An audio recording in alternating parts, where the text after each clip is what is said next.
नेपाल में हो रहे हिंसात्मक बवाल ने पीएम ओली के पद की आहुति तो ले ली, लेकिन नेपाल की फिजा में अब सरकारी संपत्तियों के जलाए जाने के बाद उठता धुआं नेपाल के आसमान पर अब भविष्य की इबारत लिख रहा है।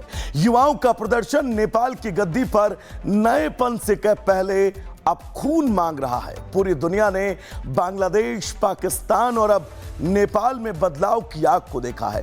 निरंकुश सरकार पर भूखी जनता का हमला यह बता रहा है कि एक दो दिन का गुस्सा नहीं था। इस गुस्से को नेपाल की सरकार ने धीमी आंच पर पकने दिया और इस पके हुए गुस्से में सरकार का हालिया का फैसला यानी सोशल मीडिया पर पाबंदी ने इसमें तड़के का काम किया। फिर क्या था, नेपाल में तख्ता पलट भी ऐसा हुआ जो हिंसा, आगजनी और उग्र प्रदर्शन सभी की परिभाषाओं को बहुत दूर तक पार कर गया। रिपोर्ट आपको दिखाएंगे।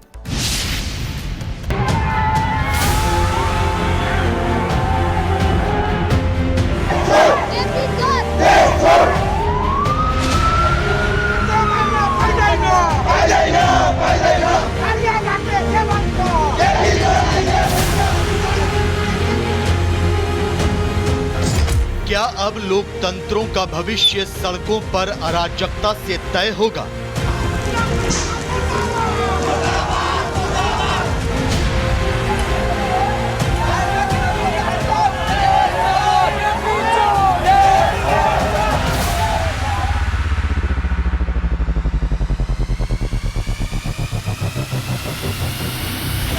ये सवाल इसलिए क्योंकि पाकिस्तान, श्रीलंका और बांग्लादेश के बाद भारत के सबसे करीबी पड़ोसी नेपाल में युवाओं के आक्रोश ने तख्ता पलट कर दिया।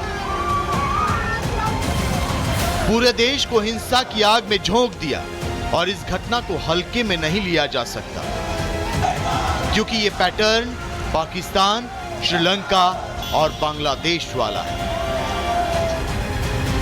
संसद में आग लगाई, ओली का घर फूका, राष्ट्रपति के घर में घुस गए प्रदर्शनकारी, नेपाल कांग्रेस का दफ्तर फूंक दिया, ऊर्जा मंत्री का घर फूंक डाला, नेपाल में गृह मंत्री का घर फूंका, पूर्व पीएम के घर लूटपाट की गई।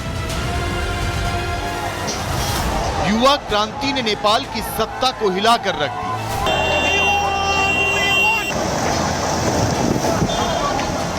8 सितंबर को सड़क से शुरू हुआ आंदोलन चरणबद्ध तरीके से आगे बढ़ा।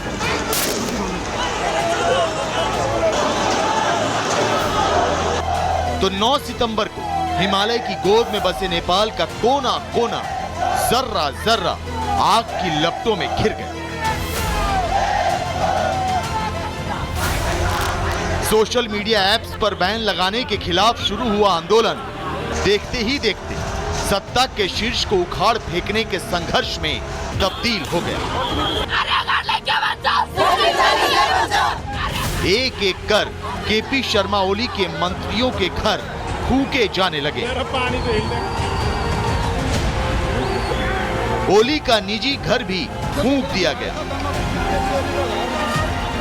ओली के वित्त मंत्री को सड़कों पर दौड़ा दौड़ा कर पीटा गया।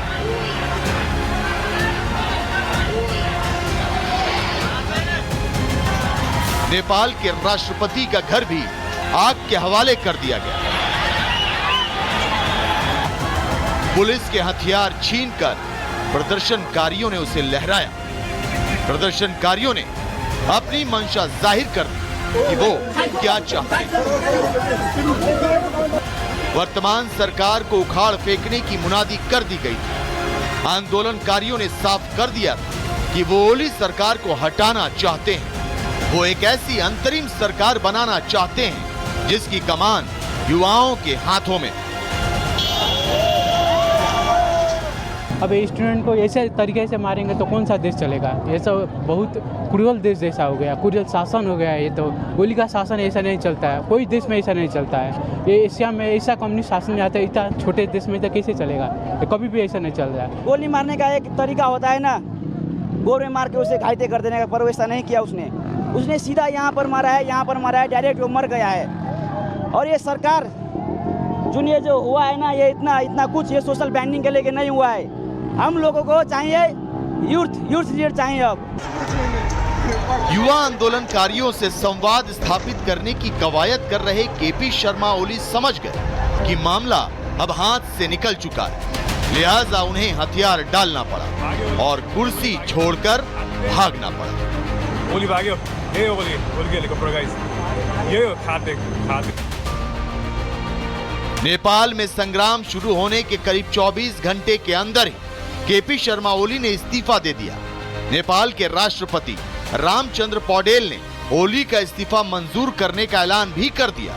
इससे पहले नेपाली आर्मी ने कहा था कि जब तक पीएम कुर्सी नहीं छोड़ेंगे तब तक देश में हालात स्थिर नहीं होंगे। लिहाजा इस्तीफे के बाद केपी शर्मा ओली को नेपाली सेना ने सुरक्षित रखा है।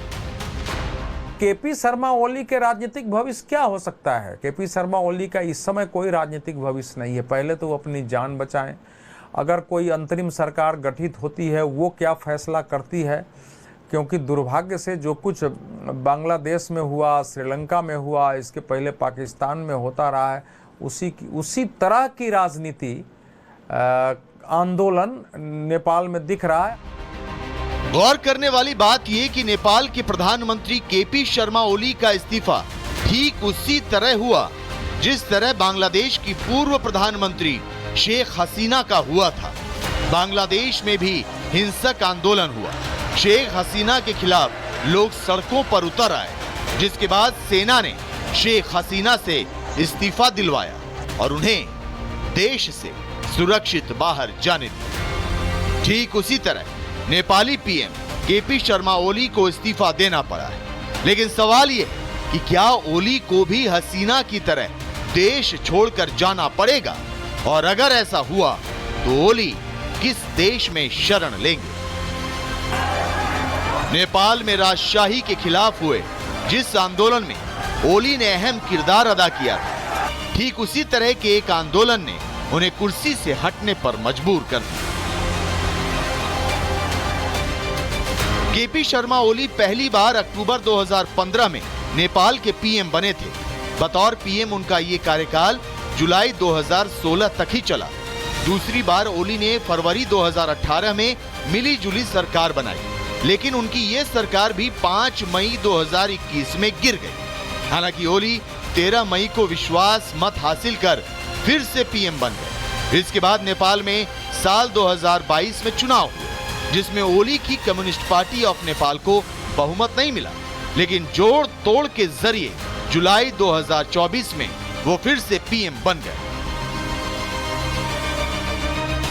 केपी शर्मा ओली की सरकार का चीन की तरफ झुकाव था, भारत से कई मुद्दों पर टकराव था, लेकिन सितंबर का महीना ओली के लिए अशुभ साबित हुआ। एक युवा संगठन और उसके नेता ने एक ऐसी क्रांति की बुनियाद रखी जिसने ओली को इस्तीफा देने पर ही मजबूर नहीं किया, बल्कि बहुत हद तक उनके राजनीतिक करियर पर भी फुल स्टॉप लगा दिया।